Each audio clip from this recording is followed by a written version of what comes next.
Please join me in welcoming Elena Romero in conversation with Dapper Dan and Jeriana San Juan on hip hop and fashion.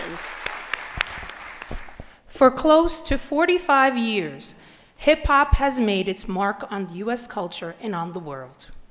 Comprised of the MC, known as the rapper, the DJ, graffiti artists, and b-boys and b-girls, breakdancers, the culture has impacted people across the globe and unified youth of all colors. Its most prevalent identification, the uniform on the streets relabeled today streetwear, which was once pigeonholed by the term urban and hip-hop. As I write in my book, Freestyling, How Hip-Hop Changed the Fashion Industry, by the late 80s and early 90s, Isaac Mizrahi and Karl Lagerfeld for Chanel started showing collections inspired by hip-hop on the runway. Sportswear designers would soon catch on and cash in on a movement in development.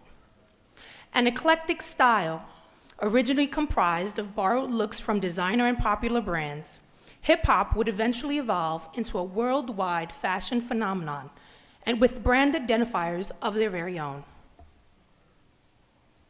Early pioneers included Cross Colors, Carl Kanai, Maurice Malone, April Walker, and of course, Harlem legend, custom designer, the one and only Dapper Dan.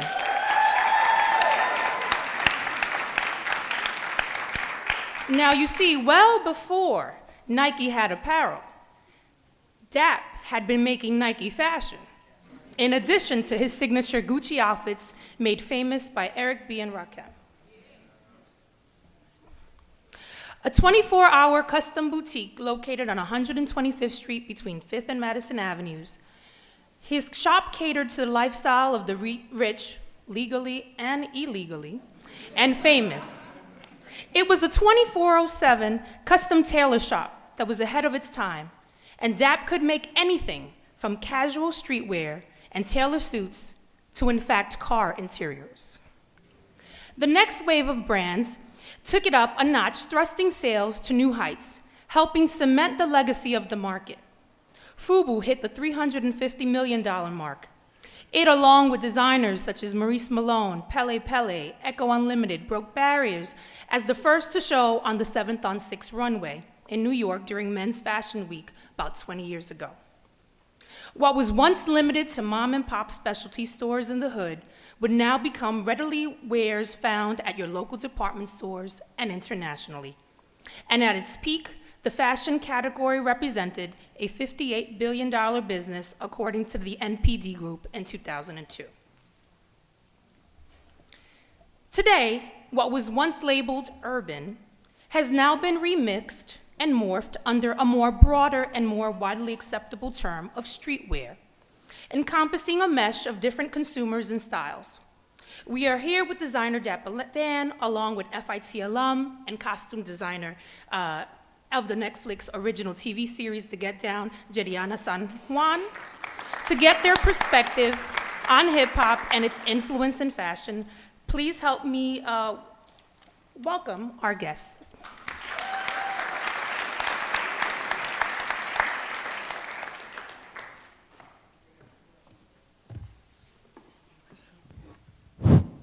All right, Dap, so we're gonna start with you.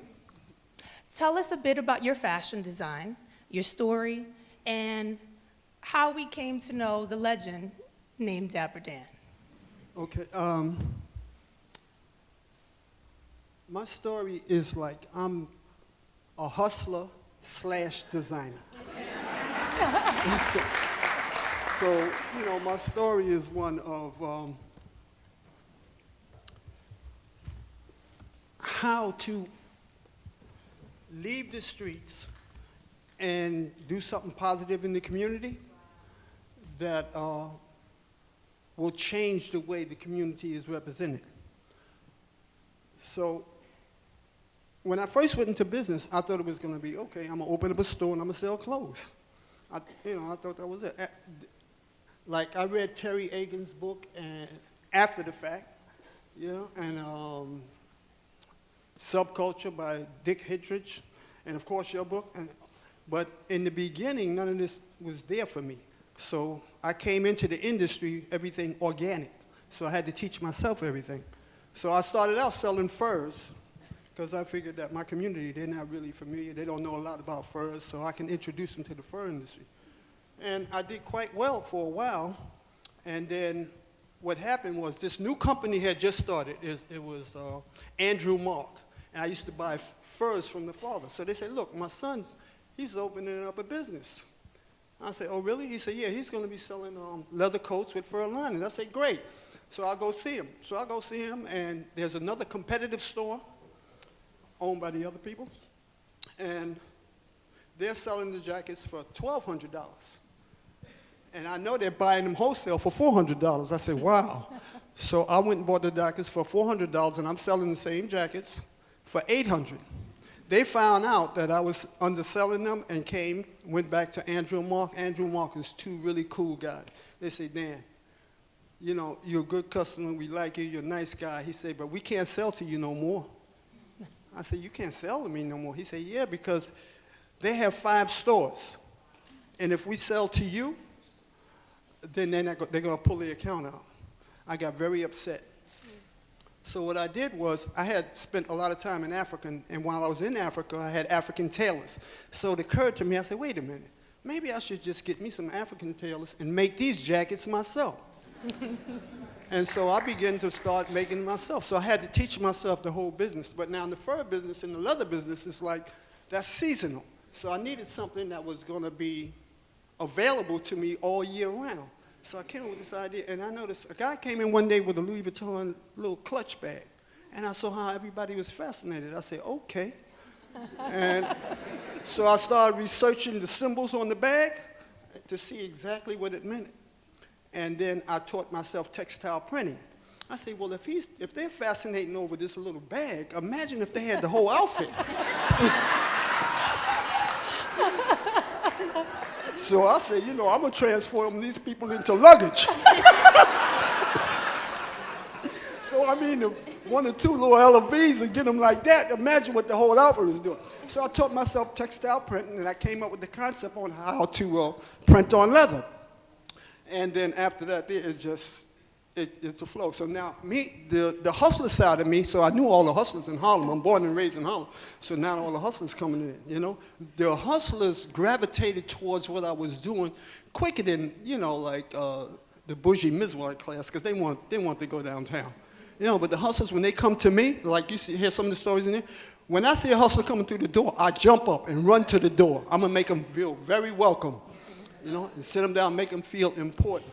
And what I learned growing up was like I was deprived, had holes in my shoes and all of that there. So I understood how clothes can transform a person. You know, so I say, wow. So I came up with, I got to use the Cinderella program. You know, somebody can come in, get an outfit from me, and it changed their whole world. They feel more important and feel better about themselves.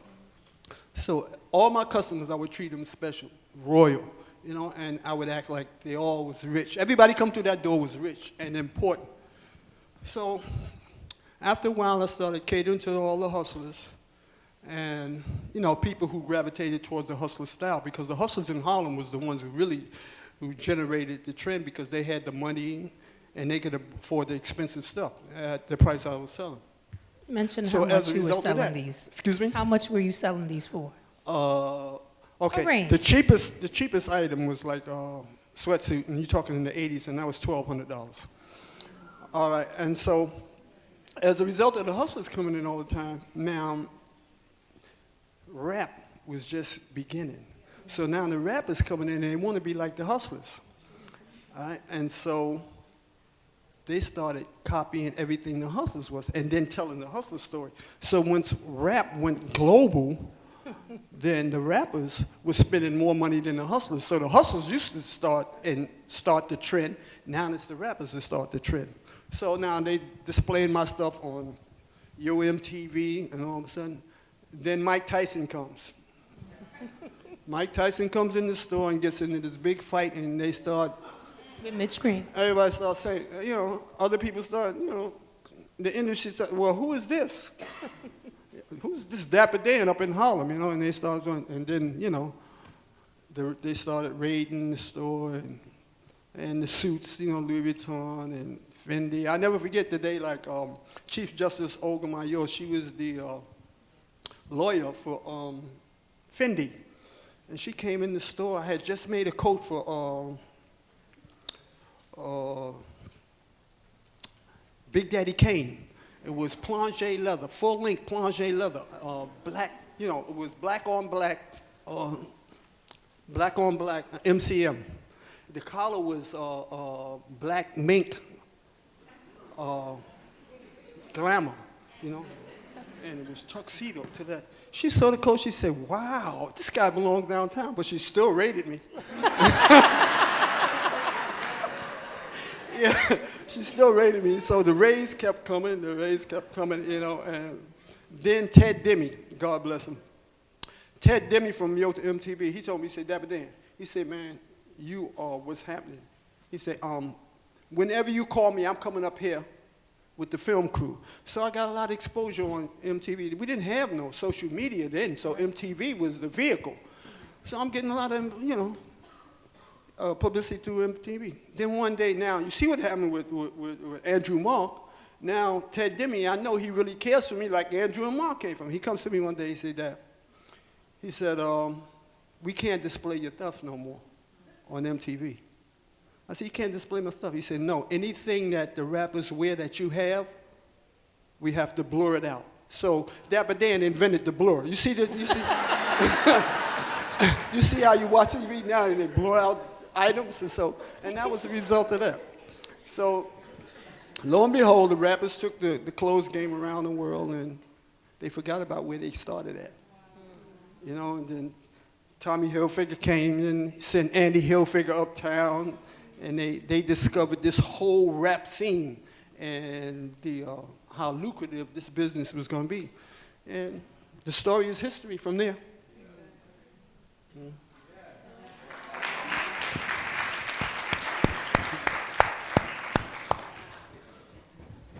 I want to keep on talking to you for a little bit. Mm-hmm. How have you seen black designers embrace in the fashion industry, and how has that changed over the course of your career? Okay, how I see fashion, you know, I would have to talk about the industry in general and the amount of money that it generates. I see fashion is the vehicle. Culture is the wheels on the vehicle. Mm-hmm. So, like, if we allow them to put us in the back seat and they do the driving and they have not embraced the culture, they're going to take us where they want us to go. You know, so what we have to do is make sure we in the driver's seat, and then to do that, we got to patronize each other, and we got to look at what's taking place in the industry. You know, I mean, I don't want to mention any particular names, but they use us as window dressing to make us think that we have penetrated the industry, but you know, our numbers are real tiny, and we need to turn that around. So in terms of I want to support all the, you know, all the you know, models and everybody in the industry, but what we have to realize, and we have to do this together, like, you know, when I started out, Sean John Puff Daddy was an intern for Andre Harrell, who had Uptown Records. I used to loan Andre Harrell clothes for his acts. They didn't have money then, you know. LL Cool J, you know, I tease him now about the $2,200 that he owes me. The rappers, you know, and Teddy Riley, I got a bounce check from him. So these guys forget where the roots is, where these things come from, so they don't look back. Now they're representing brands that we don't get anything out of, you know. Well, they need to promote, you know, black designers and minority designers. So they've taken everything away from us with our platform, you know. So I think we need to have a collaboration where we come together, because we're not going to be able to do it independently. We have to come together as a group to fix that situation. Yeah. So I'm going to switch gears a little bit. Jeriana, your career has covered the worlds of film, TV, music videos, theater. You've had quite a task ahead of yourself recreating these nostalgic hip-hop styles in the 1970s inspired show, The Get Down, on Netflix. You know, the South Bronx becomes the background to this new hip-hop inspired, action-packed modern-day telenovela conquering love, friendships, family dynamics, and survival skills, mixing historical events and people with pure fiction to the tune of disco and hip-hop. So how important was staying true to that era, and what approach did you take to create the characters and the looks of those characters? Well, I'll preface by saying that, you know, when I was handed the very heavy baton of doing this show, I had a meeting with Baz Luhrmann, who directed the first episode and produced the show.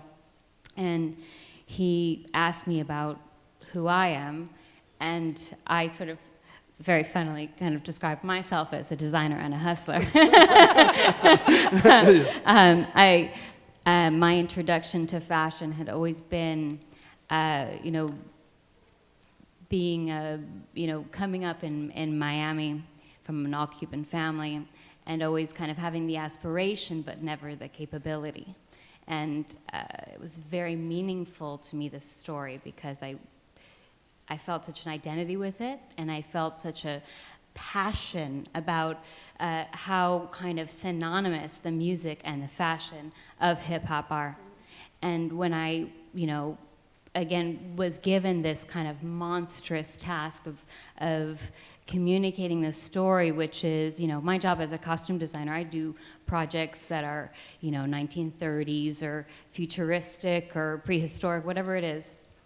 When I approached this, I sort of went, you know, I need to go to the source. It needed to be as authentic as possible, as real as possible. You know, that time period and that sort of big bang in culture, it really was. I mean, it was this moment where, you know, it was a big bang. So all of a sudden, something was created that wasn't there before, and it was with whatever resources were around, and it created a multi-billion-dollar industry. So I felt kind of this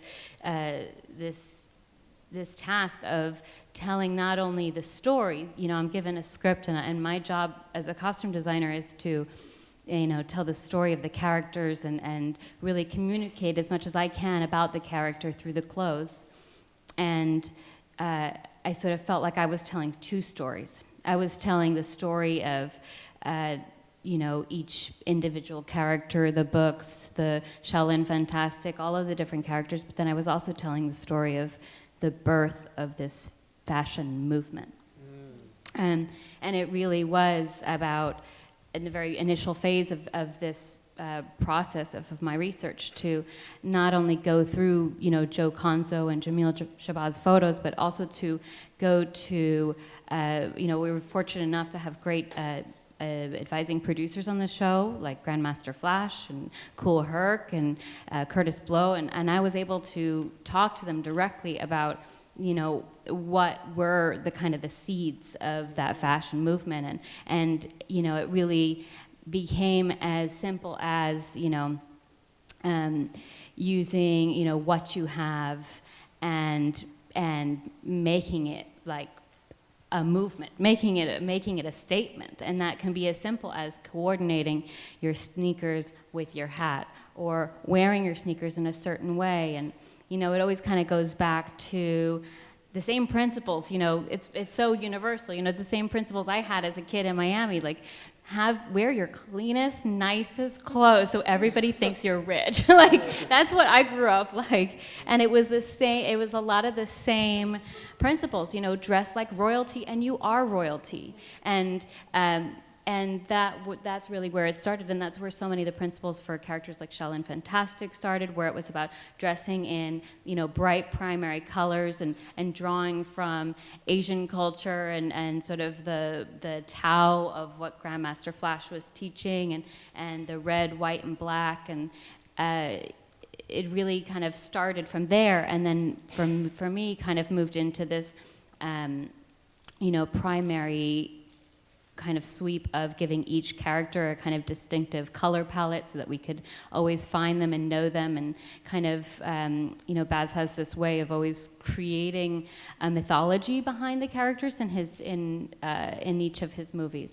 And it was really about kind of creating a real specific identity for each character. And when I started to dive into this, I had no idea how deep all of it was. And when I started to go into character, Jaden Smith plays a character named Dizzy, who's a young artist and a graffiti writer. And when I started to dive into the different graffiti artists that were around at the time, and the graffiti culture of painting your cut sleeves and doing your own jacket, and I reached out to Lady Pink, who is a famous Latina graffiti artist from the time, and she did a custom jacket. It's the jacket he wears on the show. I started looking at designers from the time, like Patrick Kelly, and who's featured in the museum. And the buttons, and that kind of became the inspiration for all the buttons that are worn in his costumes through the show. It's limitless. It's such a rich, kind of undertold story, and it really made me feel just this tremendous sensibility, this responsibility to tell it with truth, and also do the job of, kind of heightening it and bringing it in kind of technicolor to a young audience who thinks that hip hop started in 1985. If you could talk a little bit about the image we're seeing above. So this is like kind of a perfect example of the character Stylin Fantastic, who is a young prodigy of Grandmaster Flash in the story. And what it really started with was I had a kind of explosively amazing conversation with Grandmaster Flash, who I'm fortunate enough to call a dear friend now, and he schooled me. He taught me everything there is to know about what were kind of the ingredients of fashion at the time, which came down to the tracksuit and his Kangol, which he described to me as not wearing as a hat, but wearing as his crown. And I took that to heart. It's not just a hat. It is your crown. It's all about how you wear it and you tilt it so that you're not wearing it like anybody else. And so, this is kind of, a very excellent illustration, because it really was about, that palette, the colors kind of moving through. And I did that with the different kind of schools of early hip hop. So there's like an Africa Bambaataa color palette that follows Africa Bambaataa and his, disciples, and same thing with Kool Herc. And same thing with Flash. So, Flash's color story was all about red, white, and black, again, tying back to, very classic Chinese colors, and just went from there. What about this one? Well, this is an awesome photo. So this is a scene from one of the first get-downs in the show, the first get-down in the show. And you'll see books here. It's you can't really see it in this photo, but he's wearing like a kind of crazy Afro jazz, like a denim patchwork suit. And I found this pair of jeans from the early 1970s that had this like gorgeous multicolored leather rainbow stripe that went over them, and I just got so inspired. I woke up at like some crazy hour, went right to Baz, and I was like, I need you to look at this. This is what I'm thinking. And it turned into that crazy suit that he's wearing, and it really was about making it visually very jarring in context of the scene. He's walking around thinking that he's fly, and that is how hip hop really started. Was hip hop musicians didn't wear tracksuits on stage, they wore suits on stage. Mm-hmm. It was about dressing classy and dressing as fashionably crisp as possible. The aspiration, and it really turned into this very different adaptation of let's speak to what we are, and let's wear what we would do on the streets. And it turned into tracksuits, and it turned into athletic wear. And so this scene was basically kind of telling that story. You know, there's a lot of you know, early hip hop footage and photographs, and I was able to talk to, you know, the real guys that were there about the fact that, you know, you had, you know, rappers like Cowboy on the stage dressed like a full-on cowboy, or, you know, you know, the Cold Crush Brothers in all beautiful silver suits, and that quickly changed, that narrative quickly changed about actually embracing what people wear, and what b-boys wear, and you know, who b-boys are and what the culture is. It just totally changed that dialogue. So this was like walking into a get down that was this colorful, vibrant, kind of steaming, amazing party, and here are all these kids dressed in shorts, sneakers, tube socks, Kangol, bucket caps, you know, and they look vibrant and sexy and amazing, and he just feels like, I want to take this suit off, and I want to be comfortable, and I want to dance, and I want to be like these kids. Here's another shot, if you could talk about this one.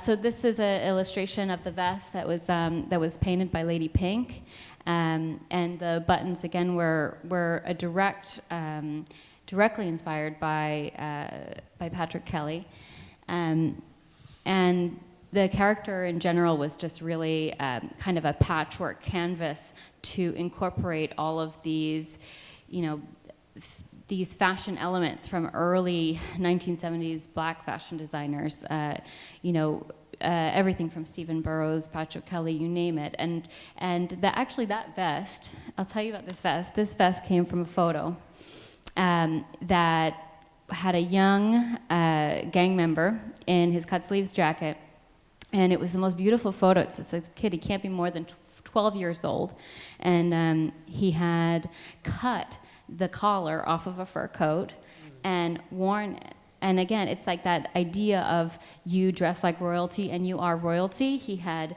a necklace posed up on his head. He had a fur collar, and I kind of just looked at that and went, well, that's Dizzy, you know? He's like inventing his own music in his head. He's marching to the beat of his own drummer. And that's where the fur collar that he wears, that's where that comes from. You know, the 1970s polyester pants, I mean, we wanted to tell the story. I mean, it was important, again, to tell the whole arc of the story, to start where it started, and then move through the incorporation and the adaptation of embracing tracksuits and leisure wear, and starting to elevate that. So it needed to have, you know, to have an end, you have to have a beginning and a middle. So this was really about that. It looks like we're starting to run out of time, so I'm just going to go really quickly. Another photo. And I'm going to just jump to the last question, since we're running out of time. Do you see nostalgic hip-hop styles making a comeback? And if so, how so? Colors, silhouettes, fabrics? In a sense of nostalgia, yeah, because there's a lot of people collecting things now because it's not available. So they have the design houses are not generating a lot of excitement. So people prefer to go back, as opposed, since there's nothing to go forward with.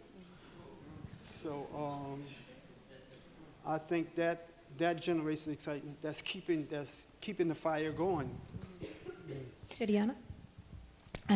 My take on that is sort of that, I think that right now in culture, something that I'm finding is that there's a real desperate need for authenticity, because there is it's such a click and create culture, right? Everybody is a journalist. Everybody's a designer. Everybody can do anything. We have all access to do anything we want all the time. And I think right now it's all about being as ostentatious as you can, as eclectic as you can, as, you know, create your own image or brand yourself. That's like a word I just learned, you know, that's a recent thing. Mm-hmm. And I think that going back to a lot of those classics, a lot of, again, the ingredients, I think going back to that permits somebody to create their own authenticity. And I think that's why it is such a heavy influence, and it is direct influence in Gucci, and you name it, you see it right there again, right back to those same silhouettes from the get-down. All right, if you can help me thank these guests. Do we have time for a question or two? We do have time, so if there's any questions that you guys have.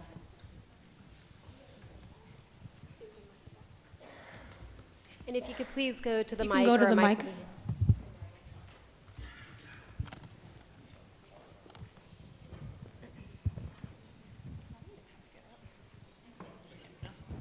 To Dapper Dan, I was wondering, I think now in fashion largely there's a lot of collaboration.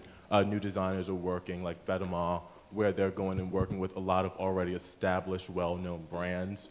Do you find that now, I found in many ways what they're doing now is what you were doing in working with already those established brands. Do you find that interesting now that it's okay? And do you find any anger in that? And also, have you ever been, at any point with large labels, have you ever been asked to actually have a creative director role in the 90s where label became, largely influenced of what was being made in Parisian fashion, like Gucci and Chanel, etc.? That's kind of like ironic for me, because you see designers come about and they're collaborating with brands. But that's the opposite of actually what I did. I collaborated with the consumer, Their ideas came to me, so I brought it straight from the street. This here is, that's something altogether different. You're not feeling exactly the pulse of the street, but the feel of the designer. Yeah. I do think it's interesting, though, to your point, that you did invent that. You did invent that. And it kind of turned on its nose in a way that, it's just not, it's not right. Yeah. I have a question also for Dapper Dan. I was wondering how do you feel about the fact that your work really incited the use of logos more broadly on clothing by the very company that accuse you of counterfeiting them? So Louis Vuitton and Gucci started using logo much more prominently, particularly in the early O's. What's your relation to that? I'm sorry, I didn't quite hear the question. What was it again?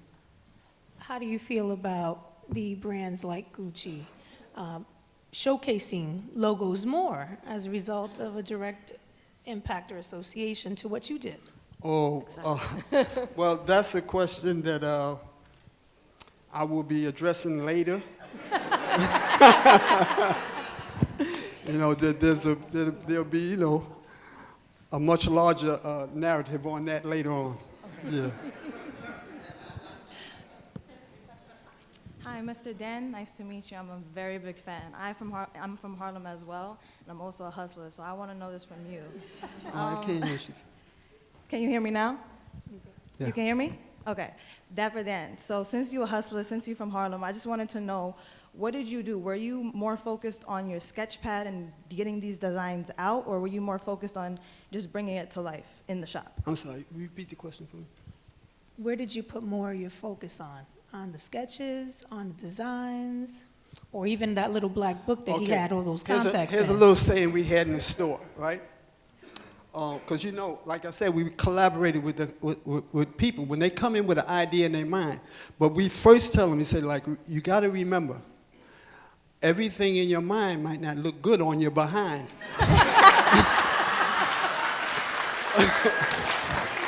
So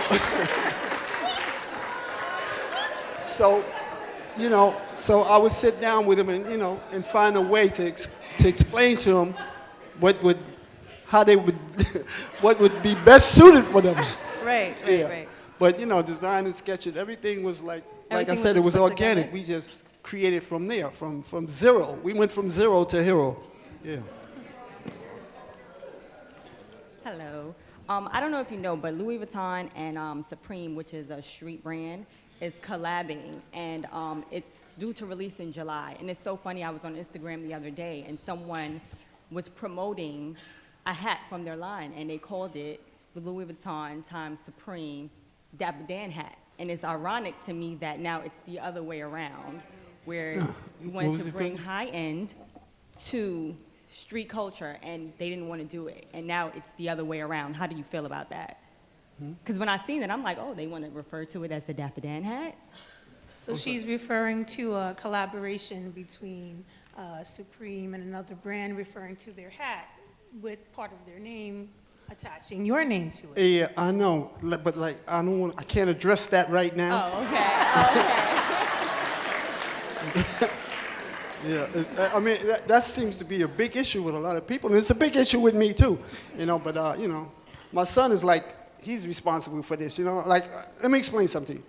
I never felt that I would be embraced outside of my community. So, and I wasn't looking for that. So that's why when I closed down the store, I went into the underground for 20 years. I never was concerned about the popularity, the global popularity, which I'm receiving now, and I'm happy about it, of course. But fashion to me is more of a voice from the culture that I come from. And like I'm doing my life story, and so that'll be coming out, and you'll see exactly what this is about. Because the story leading up to the fashion story is much more huger than the story. So you'll see like why it was necessary, why I had to leave the street. And then these elements that evolved in me made me approach fashion in a particular way. Like I don't have to, I never felt like I have to be like them. I would just kick their door down and be like me.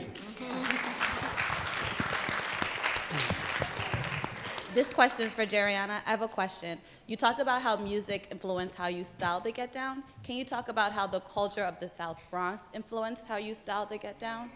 Yeah. Well, the culture of the South Bronx, again, I had to be schooled. I'm not a child of this era. And unfortunately, the culture of the South Bronx was one where, the Bronx was burning. The New York Police Department did not come and care about any of those fires. It was a very ignored community. And it was one where people had to come together. And that is actually something that was my biggest takeaway from all of my conversations, from the consulting producers of the show and the people who were there, was that a community that is has no choice but to come together to protect themselves. And that's really where the gang started, right? It was like creating their own police force. Yeah. And that's really where, when you are one to a building, about protecting what you have, where that comes from. And I mean, essentially the style of the Get Down is really about creating something from nothing. That is the core principle of the show. And that's really what they had. And that's really what, when I'm hearing stories from Curtis Blow about wearing plastic bags around his sneakers on the way to the party so that when he got there, he could take them off and his sneakers would be fresh. Like that, that's what inspired the clothes for the Get Down. And it's more about the spirit of the thing than anything else. And it's really about using all of those key things and using your Sunday best and pulling it all together to elevate and grow out of and create from nothing.